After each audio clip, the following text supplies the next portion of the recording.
नमस्कार, मैं अंशुल दादेच, सहायक आचार्य हिंदी, राजकीय महाविद्यालय उड़सिया के स्नातक द्वितीय वर्ष के विद्यार्थियों का आज की कक्षा में हार्दिक स्वागत करती हूँ।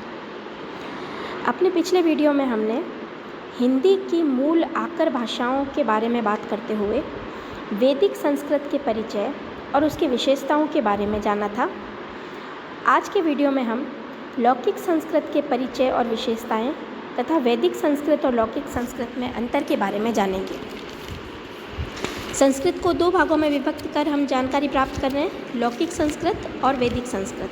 वैदिक संस्कृत यानी वेदों की भाषा, जिसमें वेद लिखे गए हैं वह संस्कृत, और लौकिक संस्कृत जिसमें पुराण, रामायण, महाभारत आदि लिखे गए हैं और जो आज भी अद्यतन प्रवाहित है वह लौकिक संस्कृत। इसे लौकिक संस्कृत को संस्कृत भी कहा जाता है।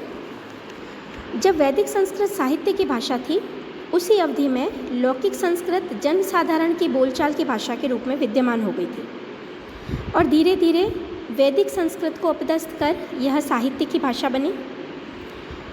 इसमें भाषा के धरातल पर व्याकरण की अशुद्धता और अव्यवस्था को पाणिनि ने लक्ष्य किया और 5वीं शती में पाणिनि ने अष्टाध्यायी लिखकर संस्कृत के मान्य रूप को नियमबद्ध किया। रामायण, महाभारत, पुराण, पंचतंत्र, हितोपदेश, बृहत कथा, कथा सरित सागर प्रभृति काव्यों की भाषा अद्यतन निरंतर पुष्पित पल्लवित होती रही है। इसमें दश कुमार चरित, वासवदत्ता, हर्ष चरित्र, कादंबरी आदि प्रसिद्ध गद्य आख्यान भी लिखे गए हैं। ये गद्य और पद्य दोनों की भाषा रही। संस्कृत साहित्य के इतिहास में इसका मध्य युग सबसे महत्वपूर्ण है। इस युग में कालिदास, भारवी, माघ, भवभूति, श्रीहर्ष आदि श्रेष्ठ साहित्यकारों ने इस साहित्य को चरमोत्कर्ष पर पहुंचाया। साहित्यिक कृतियों के अतिरिक्त संस्कृत में गणित, ज्योतिष शास्त्र, चिकित्सा, दर्शन, धर्मशास्त्र आदि कई ग्रंथ लिखे गए। राजनीति विज्ञान के क्षेत्र में कौटिल्य का अर्थशास्त्र विश्वविख्यात ग्रंथ है और आज भी संस्कृत भाषा के रूप में जीवंत है और इसमें कई प्रकार के ग्रंथ लिखे जा रहे हैं। लौकिक संस्कृत की विशेषताएं। जिस प्रकार वैदिक संस्कृत में 52 ध्वनियाँ विद्यमान थी, तो उसमें से 4 ध्वनियों का लोप हो गया और लौकिक संस्कृत में 48 ध्वनियाँ विद्यमान रही। लौकिक संस्कृत में ए तथा औ का उच्चारण क्रमशः ऐ तथा औ होने लगा। वैदिक भाषा में प्रयुक्त स्वतंत्र उपसर्ग लौकिक संस्कृत में विशेष्यों के साथ जुड़कर प्रयुक्त होने लगे। वैदिक भाषा में प्रयुक्त अघोष ध्वनियाँ ख और फ लौकिक संस्कृत में लुप्त प्रायः हो गई। लौकिक संस्कृत में समास और संधि का बहुतायत से प्रयोग होने लगा। संधि के नियम अब कठोर हो गए थे। वैदिक संस्कृत में संधि के नियमों में शिथिलता थी। वैदिक भाषा में प्रयुक्त ळ, ळः, जिह्वामूल्य तथा उपध्मानीय ध्वनियों का संस्कृत में लोप हो गया। स्वर भक्ति, जैसे स्वर्ग का सुवर्ग हो जाना, स्वर का आगमन, वह स्वर भक्ति अब अप्रचलित हो गई।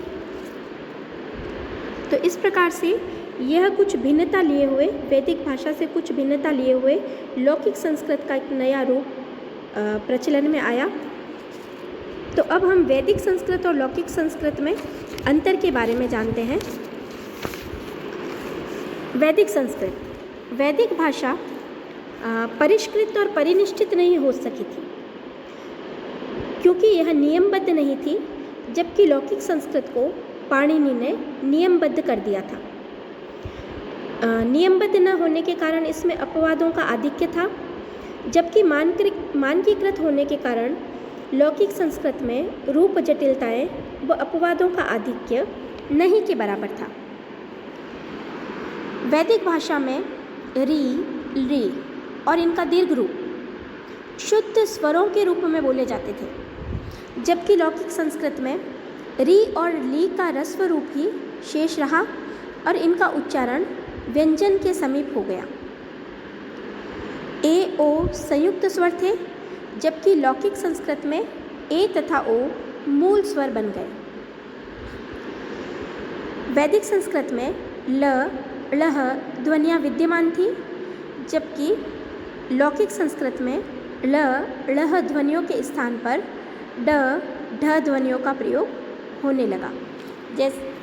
जैसे अग्नि मीले पुरोहितम के स्थान पर अग्नि मीड़े पुरोहितम लिखा जाने लगा।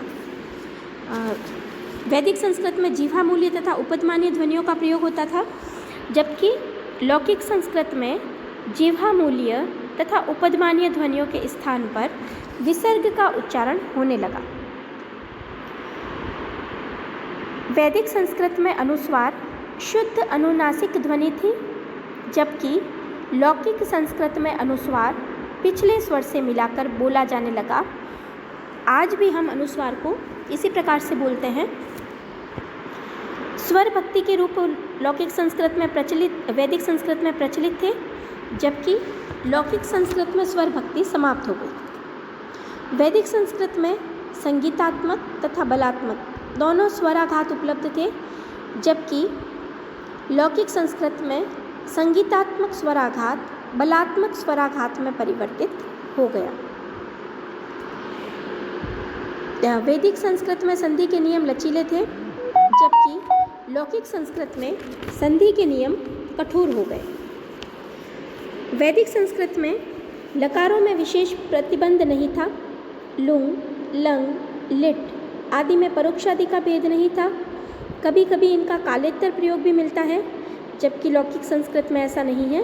वहाँ लकारों से संबंधित नियम भी अपेक्षाकृत कठोर है। वैदिक संस्कृत का लेट लकार लौकिक संस्कृत में लुप्त हो गया, अर्थात लेट लकार वैदिक संस्कृत में विद्यमान था, जबकि लौकिक संस्कृत में लेट लकार नहीं रहा। वैदिक संस्कृत में लिट लकार वर्तमान के अर्थ में प्रचलित था, जबकि लौकिक संस्कृत में लिट लकार परोक्ष भूत के लिए काम आता है।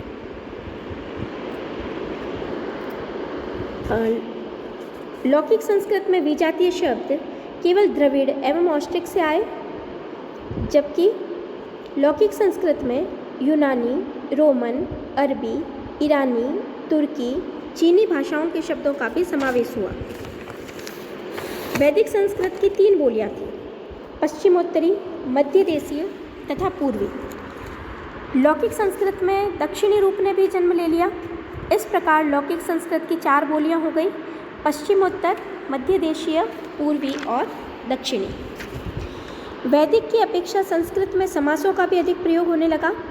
वैदिक में विद्यमान 4 समासों तत्पुरुष, कर्मधारय, बहुव्रीहि, द्वंद्व के साथ साथ लौकिक संस्कृत में द्विगु और अव्ययी भाव का भी समावेश हुआ। मूल भारोपीय भाषा की तरह वैदिक संस्कृत में उपसर्ग वाक्य में कहीं भी आ सकता था। क्रिया के साथ आना उसके लिए आवश्यक नहीं था, परंतु लौकिक संस्कृत में उपसर्ग को यह स्वतंत्रता नहीं रही और उपसर्ग क्रियापद के साथ जोड़कर लिखा जाने लगा। तो यह था वैदिक संस्कृत और लौकिक संस्कृत में पाए जाने वाले प्रमुख अंतर। अपनी अगली कक्षा में हम पाली भाषा के बारे में जानकारी प्राप्त करेंगे। धन्यवाद।